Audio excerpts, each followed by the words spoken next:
Hello, everybody. Fancy meeting you here on the internet. I'm doing another read through. Isn't that cool? Um, the I was originally going to do Canterbury Tales. I put a poll up the other day, and it no one responded. So I was like, all right, cool, Canterbury Tales. And then I was just leafing through uh, Frankenstein because I wanted to read this on my own, and I was asked, why not just read it? Make that be the next thing you read, no matter what. And so, well, here we are. I've changed my mind on what I'm going to read. And for October, I'm going to try my darndest to get through this. It's probably going to bleed into November. Let's just be honest. If I'm only doing this twice a week, that's not a whole lot. So I'm reading Mary Shelley's Frankenstein. Now, this has a distinction compared to the other book I read, Sir Gawain and the Green Knight, in that I've never read this. I've never looked at it. I've only ever seen adapted works, and that's about it. I've only seen the adapted works. I've seen the classic Universal Horror Frankenstein, and yeah, that's about it. I've seen some other versions in cinema, like cinematic versions, and they've been all right, whatever. And but I've never read it. And I've read Dracula, Bram Stoker's Dracula before, and loved that. So this was always kind of on the periphery, kind of hanging around my orbit to read. And then I just don't read it. And then I continue to not read it. And so I'm kind of removing that excuse, removing that blind spot. So before we get started, some housekeeping. The picture behind me, I found this. I wanted to have something that felt like Frankenstein themed. So there's an artist, Bernie Wrightson, who did a Marvel cover. You may recognize it if you've read the Marvel comics adaptation of Frankenstein back in like '83.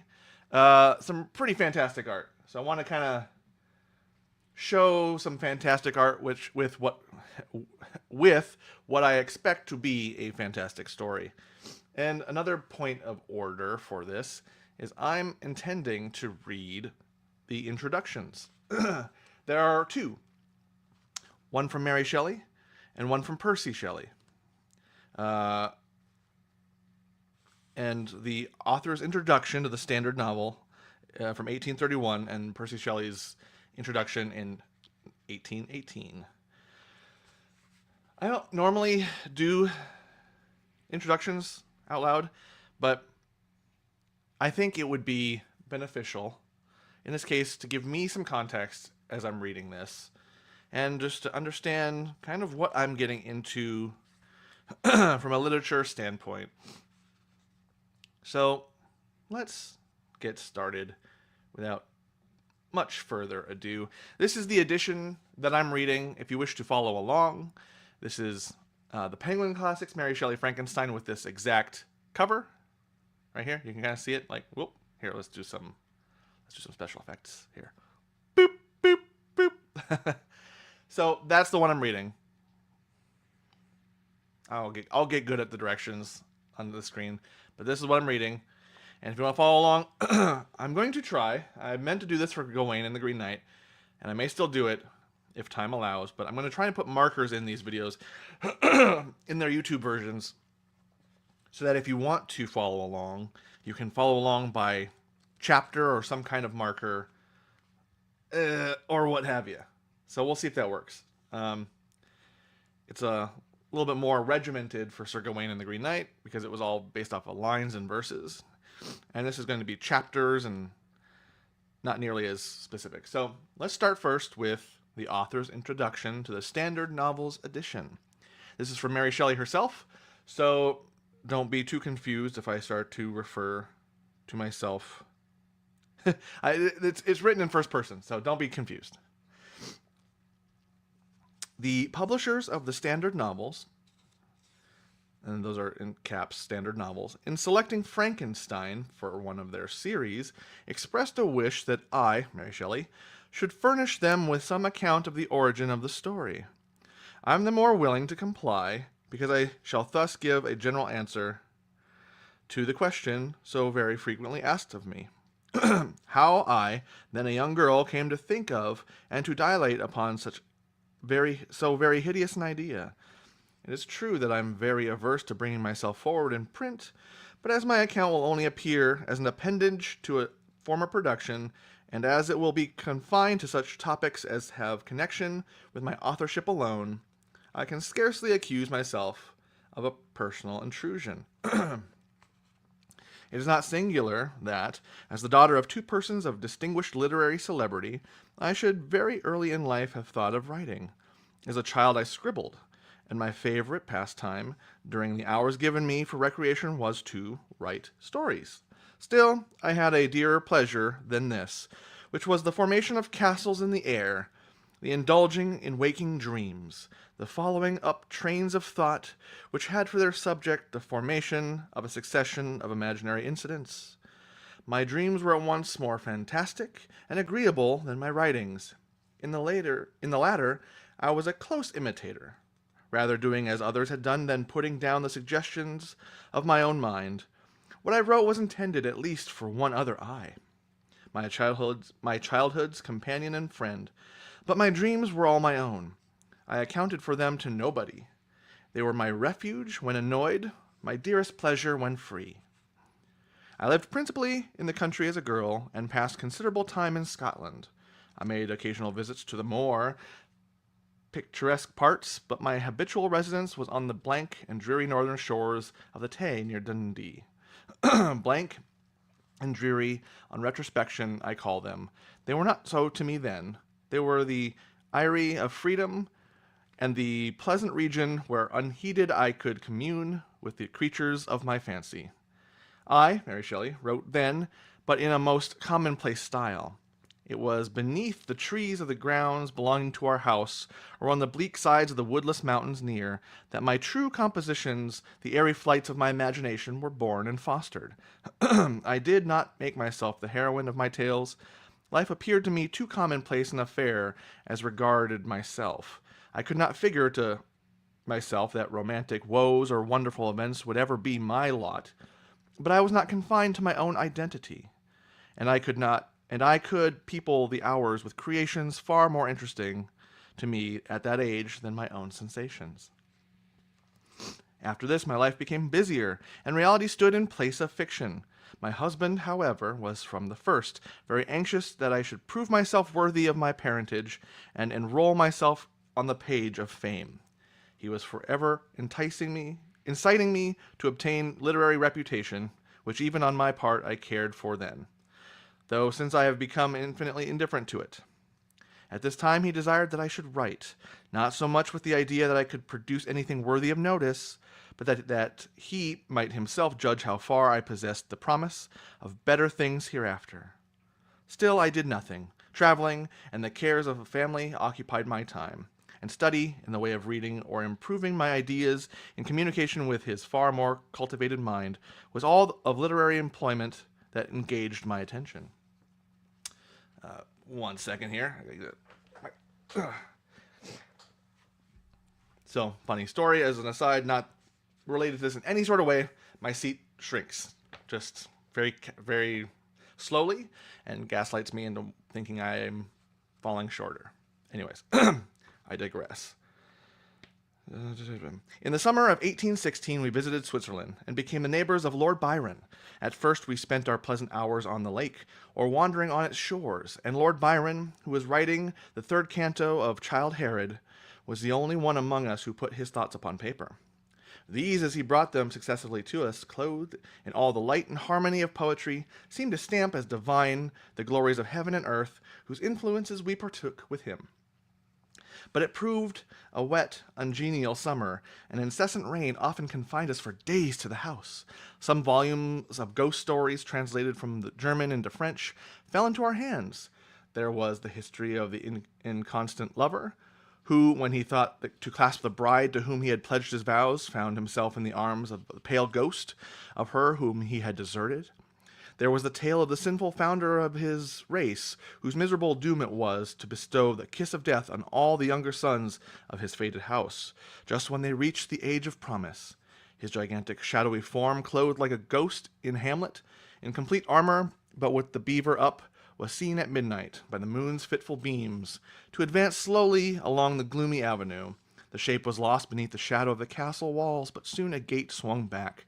A step was heard, the door of the chamber opened, and he advanced to the couch of the blooming youths, cradled in healthy sleep. Eternal sorrow sat upon his face as he bent down and kissed the forehead of the boys, who from that hour withered like flowers snapped upon the stalk. I have not seen these stories since then, but their incidents are as fresh in my mind as if I had read them yesterday. "We will each write a ghost story," said Lord Byron, and his proposition was acceded to. There were 4 of us. The noble author began a tale, a fragment of which he printed at the end of his poem of Mazeppa.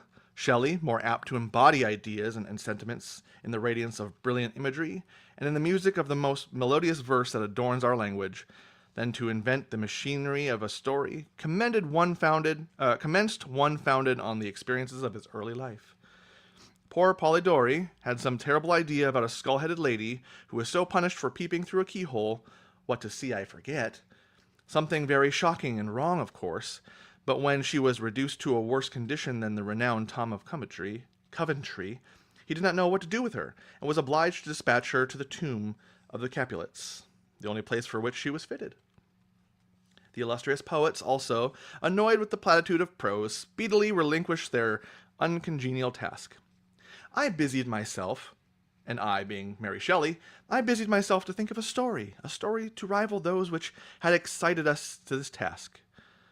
One which would speak to the mysterious fears of our nature, and awaken thrilling horror. One to make the reader dread to look around, to curdle the blood, and to quicken the beatings of the heart. If I did not accomplish these things, my ghost story would be unworthy of its name. I thought and pondered vainly. I felt the blank incapability of invention, which is the greatest misery of authorship, when dull nothing replies to our anxious invocations. "Have you thought of a story?"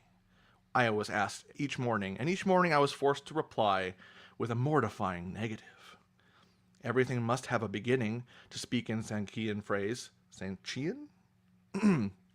Pardon if I pronounce that incorrectly. And the beginning must be linked to something that went before. The Hindus give the world an elephant to support it, but they make the elephant stand upon a tortoise. Invention, it must be humbly admitted, does not consist in creating out of void, but out of chaos. The materials must, in the first place, be afforded.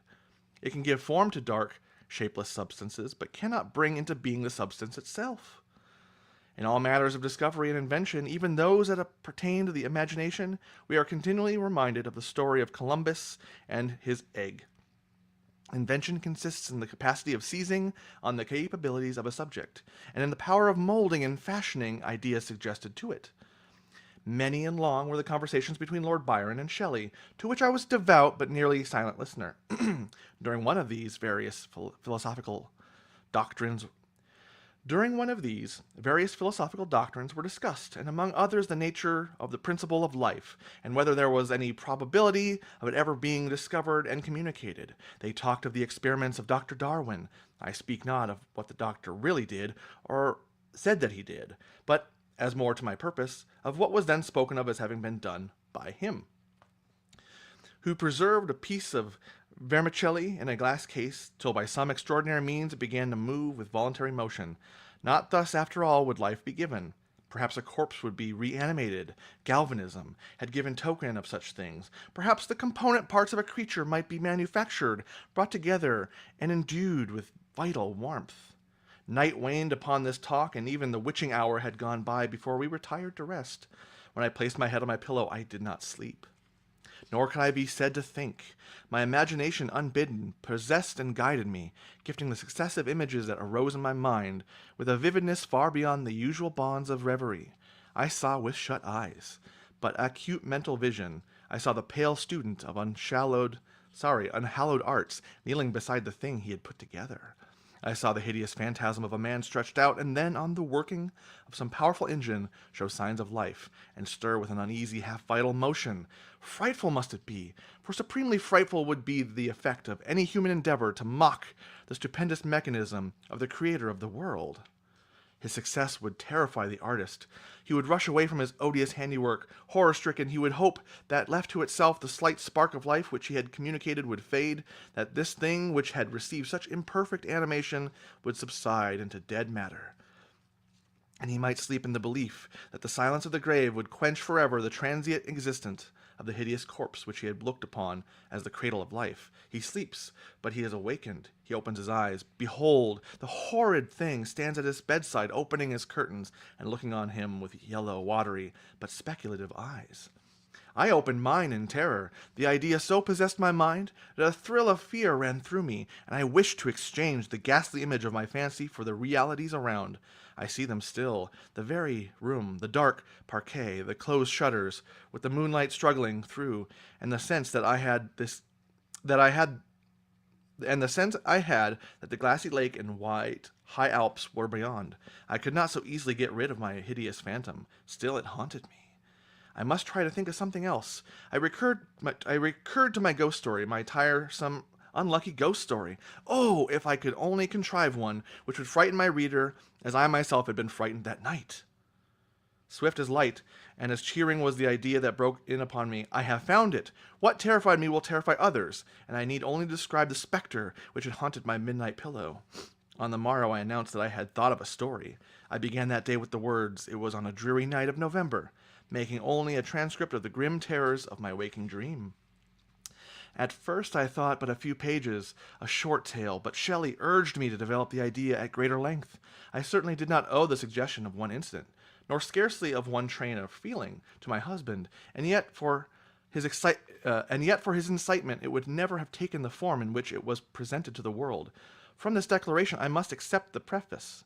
As far as I can recollect, it was entirely written by him. And now, once again, I bid my hideous progeny go forth and prosper. I have an affection for it was the offspring of happy days, when death and grief were but words, which found no true echo in my heart. Its several pages speak of many a walk, many a drive, and many a conversation, when I was not alone, and my companion was one who, in this world, I shall never see more. But this is for myself. My readers have nothing to do with these associations. I will add but one word to the alliterations I have made. They are principally those of style. I have changed no portion of the story, nor introduced any new ideas or circumstances. I have mended the language where it was so bald as to interfere with the interest of the narrative, and these changes occur almost exclusively in the beginning of the first volume. Throughout, they are entirely confined to such parts as are mere adjuncts to the story, leaving the core and substance of it untouched. M.W.S. London, October 15th, 1831. 1 second. There we go. I am going to look back on this later and see myself shrink, and it's going to be hilarious. But in the moment, it's annoying. So that's the main introduction I wanted to read. The 1831 author's note. There is a preface by P.B. Shelley himself, 1818, but I want to get to the story itself, get to the good stuff. I leave it to you, reader, to read it yourself. And so if you're following along, we are starting on Volume 1, Letter 1. And that would be about page 13 if you're reading this exact edition, but it might be different depending on what you do. And if there are any changes in the editions, there might be some differences there. So do your best, and let's enjoy this story, this most terrifying tale. Volume 1, Letter 1. To Mrs. Saville, England, St. Petersburg, December 11th, 17 odd. You will rejoice to hear that no disaster has accompanied the commencement of an enterprise which you have regarded with such evil forebodings. I arrived here yesterday, and my first task is to assure my dear sister of my welfare, and increasing confidence in the success of my undertaking. I am already far north of London, And as I walk in the streets of Petersburg, I feel a cold northern breeze play upon my cheeks, which braces my nerves and fills me with delight. Do you understand this feeling, this breeze, which has traveled from the regions towards which I am advancing, gives me a foretaste of those icy climes? Inspired by this wind of promise, my daydreams become more fervent and vivid. I try in vain to be persuaded that the pole is the seat of frost and desolation. It ever presents itself to my imagination as the region of beauty and delight. There, Margaret, the sun is forever visible. Its broad disk. Wow. Time to turn off the notifications. I'm so sorry. It is good to read in an ability to not be distracted. So let me back up a little bit. There, Margaret, the sun is forever visible, its broad disk just skirting the horizon and diffusing a perpetual splendor. There, for with your leave, my sister, I will put some trust in preceding navigators. There, snow and frost are banished, and sailing over a calm sea, we may be wafted to a land surpassing in wonders, and in beauty every region hitherto discovered on the habitable globe. Its productions and features may be without example, as the phenomena of the heavenly bodies undoubtedly are in those undiscovered solitudes. What may not be expected in a country of eternal light? I may there discover the wondrous power which attracts the needle, and may regulate 1,000 celestial observations that require only this voyage to render their seeming eccentricities consistent forever. I shall satiate my ardent curiosity with the sight of a part of the world never before visited, and may tread a land never before imprinted by the foot of man. These are my enticements, and they are sufficient to conquer all fear of danger or death, and to induce me to commence this laborious voyage with the joy a child feels when he embarks on a little boat, with his holiday mates on an expedition of discovery up his native river. But supposing all these conjectures to be false, you cannot contest the inestimable benefit which I shall confer on all mankind to the last generation, by discovering a passage near the pole to those countries, to reach which at present so many months are requisite, or by ascertaining the secret of the magnet, which, if at all possible, can only be effected by an undertaking such as mine. These reflections have dispelled the agitation with which I began my letter, and I feel my heart glow with an enthusiasm which elevates me to heaven, for nothing contributes so much to tranquilize the mind as a steady purpose, a point on which the soul may fix its intellectual eye. This expedition has been the favorite dream of my early years. I have read with ardor the accounts of the various voyages which have been made in the prospect of arriving at the North Pacific Ocean through the seas which surround the pole. You may remember that a history of all the voyages made for the purposes of discovery composed the whole of our good Uncle Thomas's library. My education was neglected, yet I was passionately fond of reading. These volumes were my study day and night, and my familiarity with them increased that regret which I had felt as a child on learning that my father's dying injunction had forbidden my uncle to allow me to embark in a seafaring life. These visions faded when I perused for the first time those poets whose effusions entranced my soul and lifted it to heaven. I also became a poet, and for 1 year lived in the paradise of my own creation. I imagined that I also might obtain a niche in a temple where the names of Homer and Shakespeare are consecrated. You are well acquainted with my failure, and how heavily I bore the disappointment, but just at the time I inherited the fortune of my cousin, and my thoughts were turned into the channel of their earlier bent. But just at that time. 6 years have passed since I resolved on my present undertaking. I can't even now remember the hour from which I dedicated myself to this great enterprise.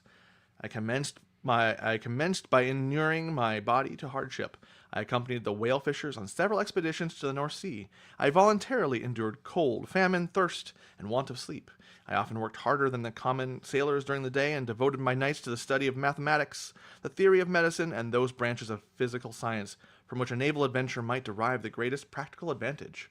Twice I actually hired myself as an undermate in a Greenland whaler, and acquitted myself to admiration. I must own I felt a little proud when my captain offered me the second dignity in the vessel. When my captain offered me When my captain offered me the second dignity in the vessel and entreated me to remain with the greatest earnestness, so valuable did he consider my services. And now, dear Margaret, do I not deserve to accomplish some great purpose? My life might have been passed in ease and luxury, but I preferred glory to every enticement that wealth placed in my path. Oh, that some encouraging voice would answer in the affirmative. My courage and my resolution is firm, but my hopes fluctuate and my spirits are often depressed. I am about to proceed on a long and difficult voyage, the emergencies of which will demand all my fortitude.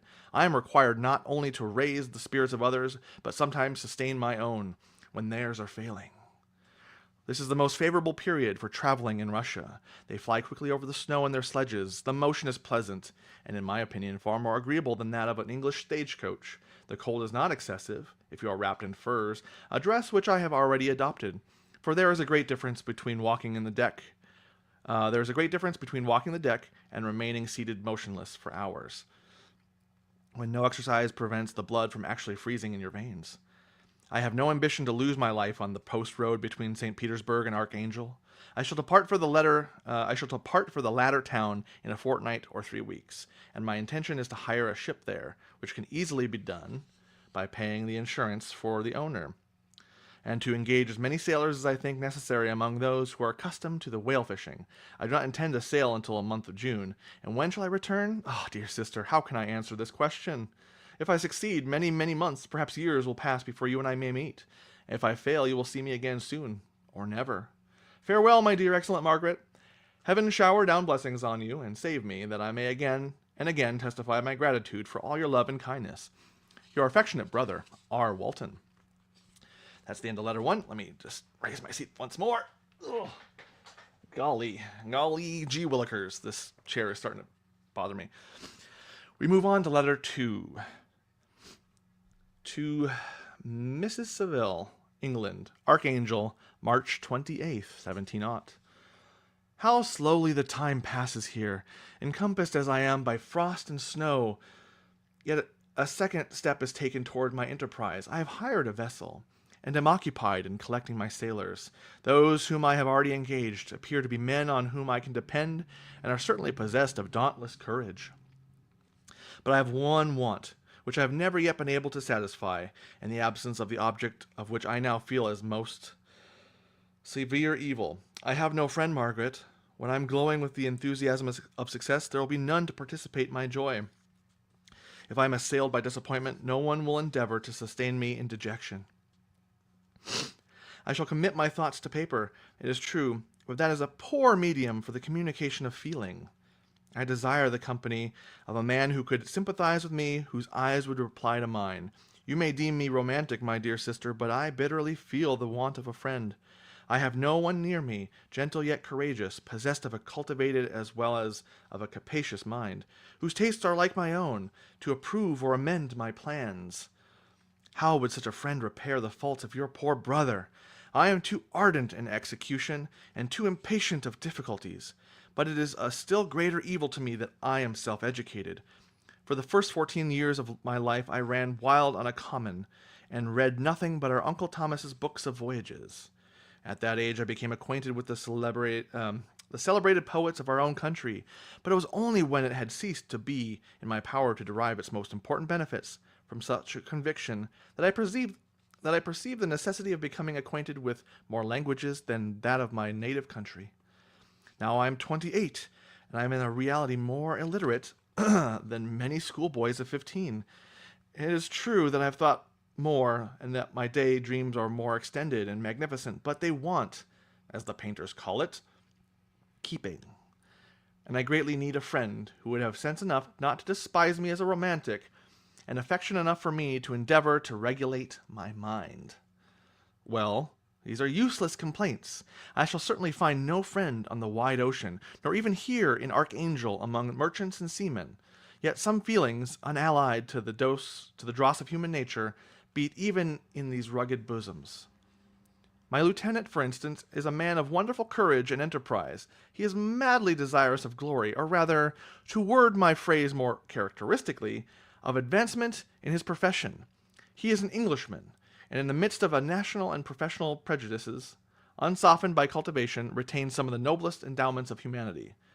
I first became acquainted with him on board a whale vessel, finding that he was unemployed in this city. I easily engaged him to assist in my enterprise. The master is a person of excellent disposition, and is remarkable in the ship for his gentleness and in the mildness of his discipline. This circumstance, added to his well-known integrity and dauntless courage, made me very desirous to engage him. A youth passed in solitude, my best years spent under your gentle and feminine fosterage, has so refined the groundwork of my character that I cannot overcome an intense distaste to the usual brutality exercised on board ship. I have never believed it to be necessary, and when I heard of a mariner equally noted for his kindliness of heart and the respect and obedience paid to him by his crew, I felt myself particularly fortunate in being able to secure his services. I heard of him first, in rather a romantic manner, from a lady who owes to him the happiness of her life. This briefly is his story. Some years ago, he loved a young Russian lady of moderate fortune, and having amassed a considerable sum in prize money, the father of the girl consented to the match. He saw his mistress once before the destined ceremony, but she was bathed in tears, and, throwing herself at his feet, entreated him to spare her, confessing at the time that she loved another, but that he was poor, and that her father would never consent to the union. My generous friend reassured the supplicant, and on being informed of the name of her lover, instantly abandoned his pursuit. He had already bought a farm with his money, on which he had designed to pass the remainder of his life, but he had bestowed the whole on his rival, together with the remains of his prize money, to purchase stock, and then himself solicited the young woman's father to consent to her marriage with her lover. But the old man decidedly refused, thinking himself bound in honor to my friend, who, when he found the father inexorable, quitted his country, nor returned until he heard that his former mistress was married according to her inclinations. What a noble fellow, you will exclaim. He is so, but then he is wholly uneducated. He is silent as a Turk, and the kind of ignorant carelessness attends him, which, while it renders his conduct the more astonishing, detracts from the interest and sympathy which otherwise he would command. Yet do not suppose, because I complain a little, or because I can conceive a consolation for my toils which I may never know, that I am wavering in my resolutions. Those are as fixed as fate, and my voyage is only now delayed until the weather shall permit my embarkation. The winter has been dreadfully severe, but the spring promises well, and it is considered as a remarkably early season, so that perhaps I may sail sooner than I expected. I shall do nothing rashly. You know me sufficiently to confide in my prudence and considerateness, whenever the safety of others is committed to my care. I cannot describe to you my sensations on the near prospect of my undertaking. It is impossible to communicate to you a conception of the trembling sensation, half pleasurable and half fearful, with which I am preparing to depart. I am going to unexplored regions, to the land of mist and snow. But I shall kill no albatross, therefore do not be alarmed for my safety. Or if I should come back to you as a worn and woeful as the ancient mariner, you will smile at my illusion, but I will disclose a secret. I have often attributed my attachment to, my passionate enthusiasm for, the dangerous mysteries of the ocean. To that production of the most imaginative of modern poets. There is something at work in my soul which I do not understand. I am practically industrious, painstaking, a workman to execute with perseverance and labor. But besides this, there is a love for the marvelous, a belief in the marvelous, intertwined in all my projects, which hurries me out of the common pathways of men, even to the wild sea and unvisited regions I am about to explore. But to return to dear considerations, shall I meet you again, after having traversed immense seas and returned by the most southern cape of Africa or America? I dare not expect such I dare not expect such success,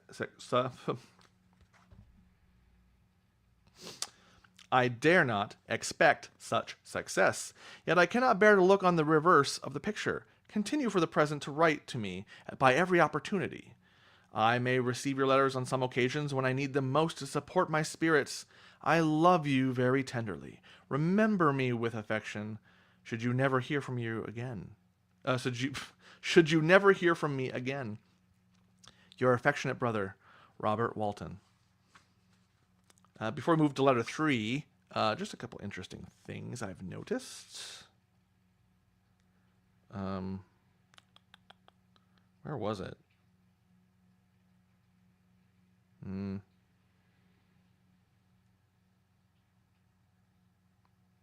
Yeah, I don't remember, but these letters are interesting. And and it's interesting reading this not knowing anything about what I'm about to read other than people's interpretations of things. So this voyage seems very interesting to me. That we're establishing this Robert Walton guy, and we're establishing a timeline of things. And eventually these letters stop and we get to chapters. So I'm really curious. I'm really curious to see where this goes. We have about another half hour. Let's see how we do this. We are in letter 3 now. Hold on. Before we move to letter 3, I have to adjust the seat once more. There we go. I hate that this is a part of the video, but what can you do? Letter 3 to Mrs. Seville, England, July 7th, 17 aught. My dear sister, I write a few lines in haste to say that I'm safe and well advanced on my voyage.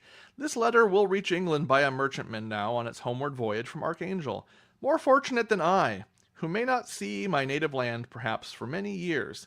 I am, however, in good spirits. My men are bold and apparently firm of purpose. Nor do the floating sheets of ice that continually pass us, indicating the dangers of the region towards which we are advancing, appear to dismay them. We have already reached the very high latitude, but it is the height of summer, and although not so warm as in England, the southern gales, which blow us speedily towards those shores which I so ardently desire to attain, breathe a degree of renovating warmth, which I had not expected. No incidents have hitherto befallen us that would make a figure in a letter.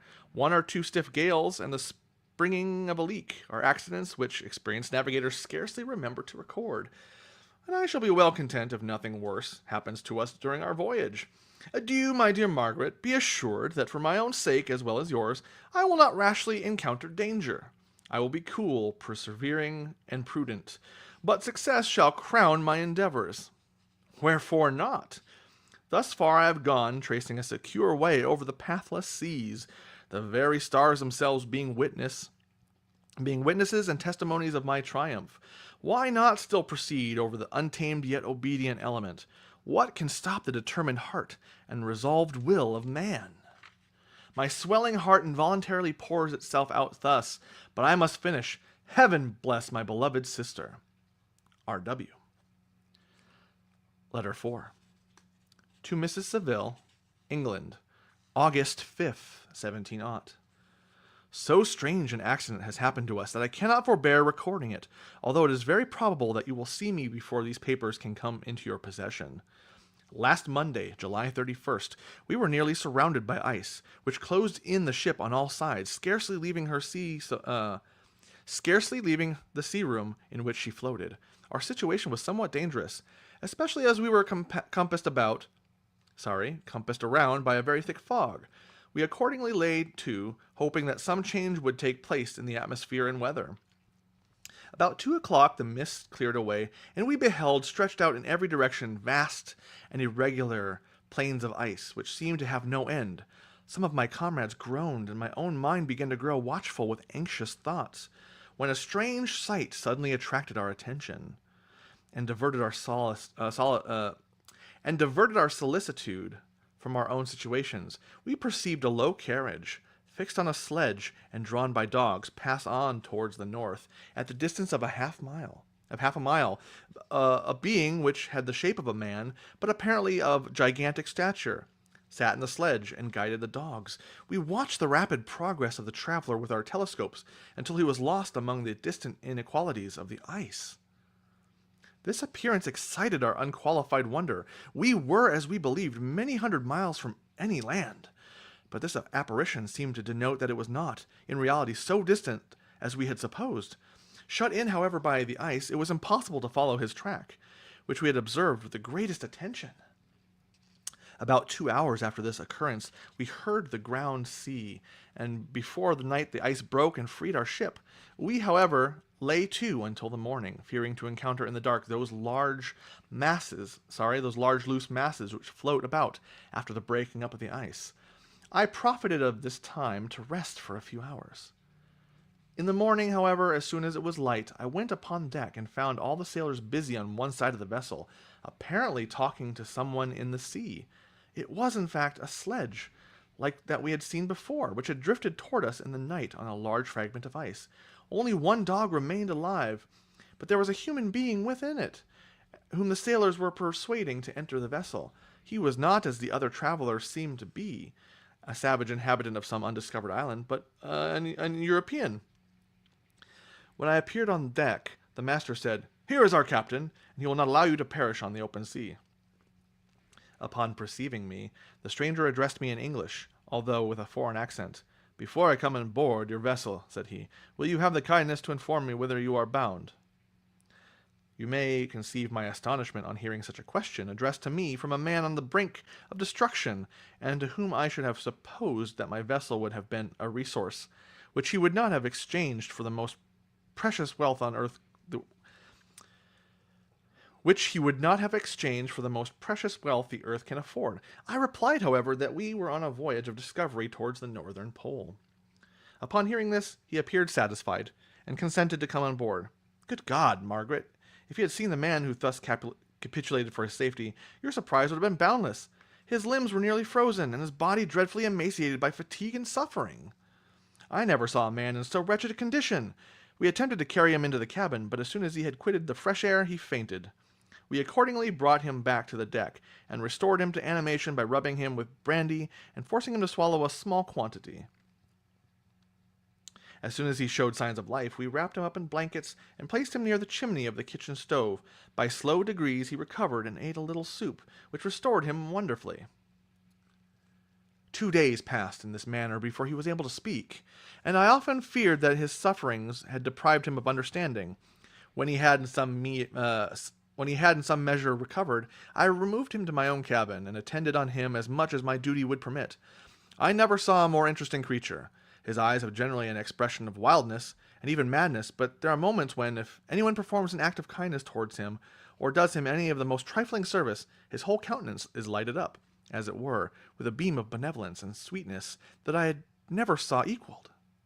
But he is generally melancholy and despairing, and sometimes he gnashes his teeth, as if impatient of the weight of woes that oppresses him. When my guest was a little recovered, I had great trouble to keep off the men, who wished to ask him 1,000 questions, but I would not allow him to be tormented by their idle curiosity. In a state of body and mind whose restoration evidently depended upon entire purpose. Once, however, the lieutenant asked why he had come so far upon the ice in so strange a vehicle. His countenance instantly assumed an aspect of the deepest gloom, and he replied, "To seek the one who fled from me." "And did the man whom you pursued travel in the same fashion?" "Yes." "Then I fancy we have seen him, for the day before we picked you up we saw some dogs drawing a sledge with a man in it across the ice." This aroused the stranger's attention, and he asked a multitude of questions concerning the route which the demon, as he called him, had pursued. Soon after, when he was alone with me, he said, "I have, doubtless, excited your curiosity as well as that of these good people, but you are too considerate to make inquiries." "Certainly. It would indeed be very impertinent and inhuman in me to trouble you with any inquisitiveness of mine." "And yet you rescued me from a strange and perilous situation. You have benevolently restored me to life." Soon after this he inquired if I thought that the breaking up of the ice had destroyed the other sledge. I replied that I could not answer with any degree of certainty, for the ice had not broken until near midnight, and the traveler might have arrived at a place of safety before that time. But of this I could not judge. From this time a new spirit of life animated the decaying frame of the stranger. He manifested the greatest eagerness to be upon the deck, to watch for the sledge which had before appeared, but I have persuaded him to remain in the cabin, for he is far too weak to sustain the rawness of the atmosphere. I have promised that someone should watch for him, and give him instant notice if any new object should appear in sight. Such is my journal of what that relates to this strange occurrence up to the present day. The stranger has gradually improved in health, but is very silent, and appears uneasy when anyone except myself enters the cabin.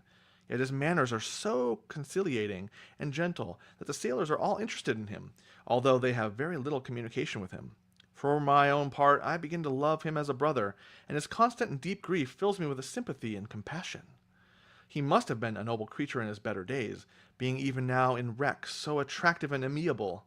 I said in one of my letters, my dear Margaret, that I should find no friend on the wide ocean. Yet I have found a man who, before his spirit had been broken by misery, I should have been happy to have possessed as the brother of my heart. I shall continue my journey concerning I shall continue my journal concerning this stranger at intervals, should I have any fresh incidents to record. August 13th, 17 aught. My affection for my guest increases every day. He excites at once my admiration and my pity to an astonishing degree. How can I see so noble a creature destroyed by misery, without feeling the most poignant grief? He is so gentle, yet so wise. His mind is so cultivated, and when he speaks, although his words are culled with the choicest art, yet they flow with rapidity and unparalleled eloquence. He is now much recovered from his illness, and is continually on the deck, apparently watching for the sledge that preceded his own. Yet, although unhappy, he is not so utterly occupied by his own misery, but that he interests himself deeply in the projects of others. He has frequently conversed with me on mine, which I have communicated to him without disguise. He entered attentively into all my arguments in favor of my eventual success, and into every minute detail of the measures I had taken to secure it. I was easily led by the sympathy which he evinced. I have actually not read that word. So one benefit of this, as reading older literature, is to deal with something that is hard for me here. Evinced.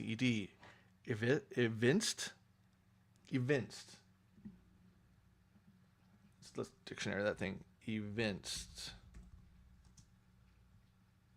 Reveal the presence of, a quality of feeling.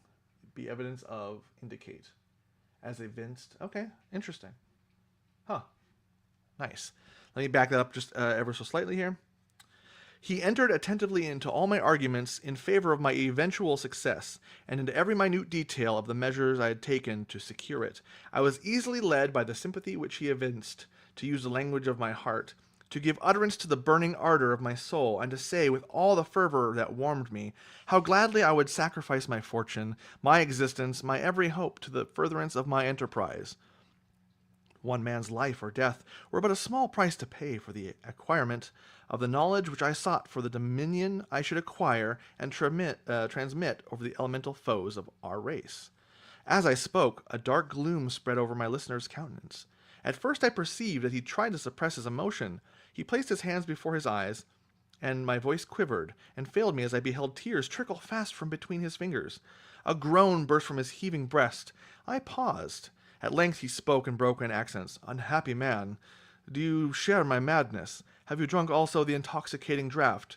Hear me, let me reveal my tale, and you will dash the cup from your lips. Such words, you may imagine, strongly excited my curiosity, but the paroxysm of grief that had seized the stranger overcame his weakened powers, and many hours of repose and tranquil conversation were necessary to restore his composure. Having conquered the violence of his feelings, he appeared to despise himself for being the slave of passion, and quelling the dark tyranny of despair, he led me again to converse concerning myself personally. He asked me the history of my earlier years. The tale was quickly told, but it awakened various trains of reflection. I spoke of my desire of finding a friend, of my thirst for a more intimate sympathy with a fellow mind than had ever fallen to my lot, and expressed my conviction that a man could boast of little happiness who did not enjoy this blessing. I agree with you, replied the stranger. We are unfashioned creatures, but half made up, if one wiser, better, dearer than ourselves. Such a friend ought to be. Do not lend his aid to performance our weak and faulty natures. I once had a friend, the most noble of human creatures, and am entitled therefore to judge respecting friendship. You have hope, and the world before you, and have no cause for despair, but I have lost everything, and cannot begin life anew. As he said this, his countenance became expressive of a calm, settled grief that touched me to the heart, but he was silent, and presently retired to his cabin. Even broken in spirit as he is, no one can feel more deeply than he does the beauties of nature. The starry sky, the sea, and every sight afforded by these wonderful regions seems still to have the power of elevating his soul from earth. Such a man has a double existence. He may suffer misery and be overwhelmed by disappointments, yet, When he has retired into himself, he will be like a celestial spirit that has a halo around him with whose circle no grief or folly ventures. Will you smile at the enthusiasm I express concerning this divine wanderer? You would not if you saw him. You have been tutored and refined by books and retirement from the world, and you are therefore somewhat fastidious. But this only renders you the more fit to appreciate the extraordinary merits of this wonderful man. Sometimes I have endeavored to discover what quality it is which he possesses that elevates him so immeasurably above any other person I have ever known.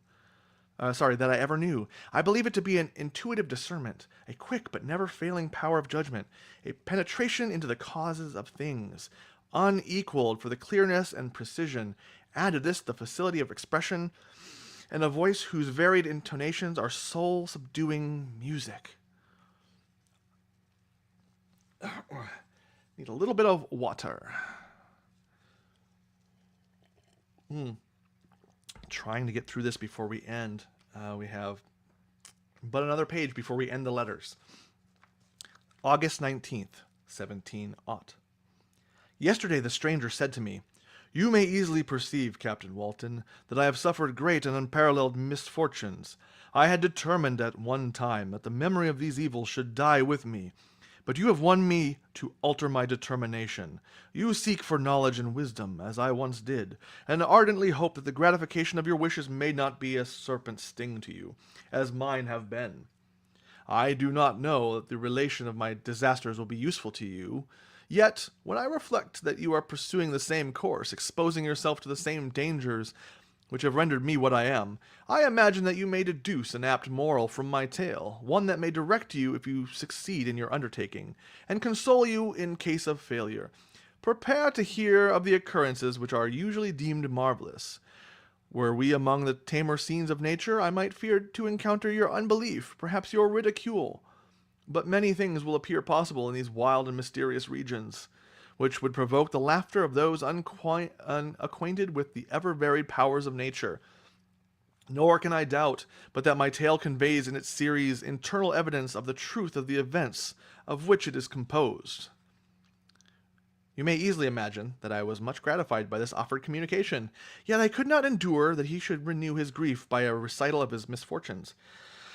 I felt the greatest eagerness to hear the promised narrative, partly from curiosity and partly from a strong desire to ameliorate his fate, if it were in my power. I expressed these feelings in my answer. The desire to ameliorate his fate. If you'll indulge me for 1 second before we finish, I need to look up this word. Ameliorate. I've not encountered it before, and I am intrigued by it. I like how it sounds. What does it mean? Ameliorate.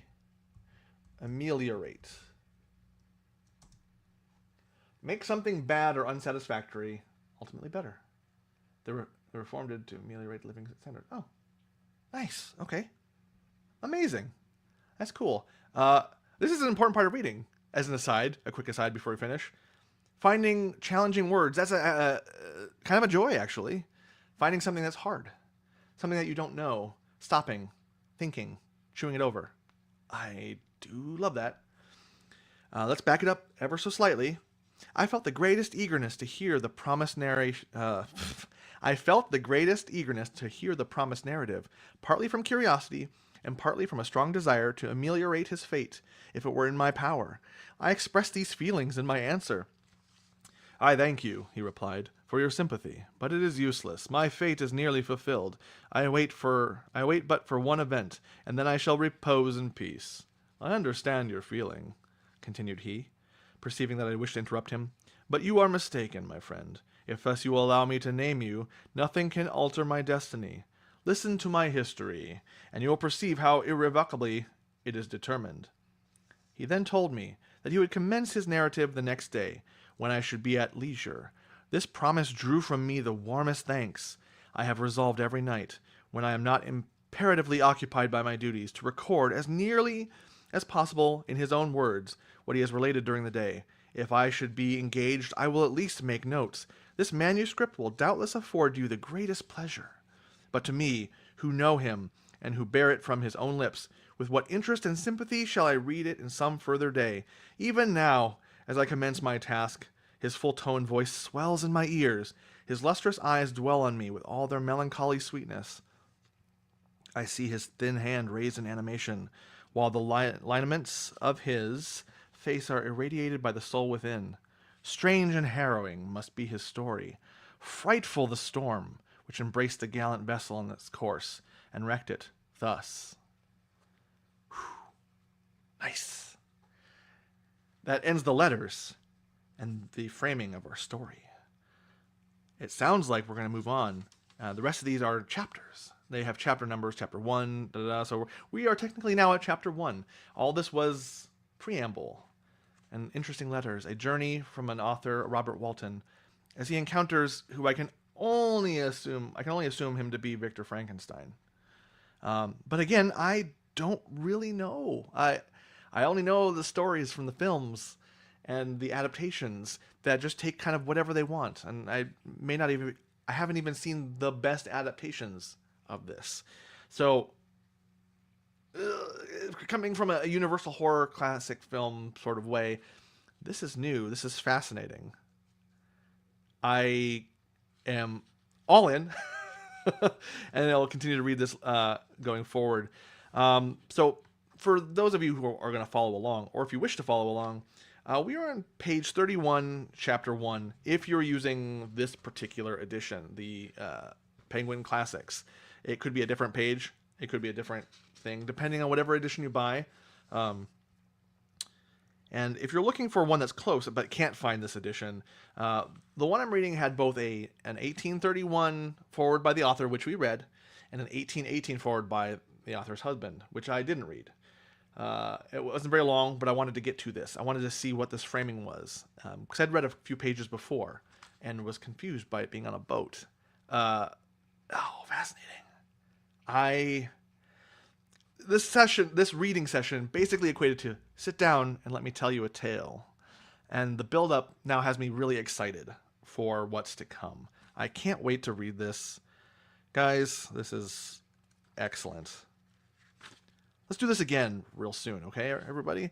I keep wanting to stream other things as part of my never-ending goal to be diverse in interest. The whole I'm Movie Guy John, and I should like movies. I should talk about movies, and I have things for that. I like tabletop and should do things like that. I have those things planned, but I don't think there's been anything else nearly quite as invigorating to my creative mind as picking open one of these older books, these older classics, and challenging myself to immerse in the story. And reading out loud is helping me to wrestle with language. And you owe it to yourself as a person in modern time to look back, to read, to challenge yourself to ever more literature and things, and be better read. I seriously believe the best stories for us now, more than ever, are ones already written. We need to back up, to pause, to reflect, to challenge ourselves in writing that is just so fun to read out loud. Oh, guys, what an amazing thing. Let's do this again. I'm going to shoot for this on Thursday, I think. We'll read through... we'll see how many chapters we can get to. Maybe we get to chapter 4. No, we probably could get to... Let's see, if we read this... my guess is we'll get to Volume 2. We'll probably finish Volume 2 on Thursday, or Volume 1 on Thursday. That is the hope. Yeah. We may get done with this in October. But guys, it's been a pleasure. I have to get to work. I enjoy doing this quite a lot. If you enjoy it, please follow, subscribe, like, blah, blah, blah, all the doobly-doo. I have a YouTube channel that this is dual streaming on, as well as X. So follow there. Or follow there. Either one is totally fine. I don't really care. But do follow. And join me in this reading journey. I Sorry. I am just excited to see where this goes. Anyways, be well, read well, live well, and I'll see you all later. Now where is this end stream button here?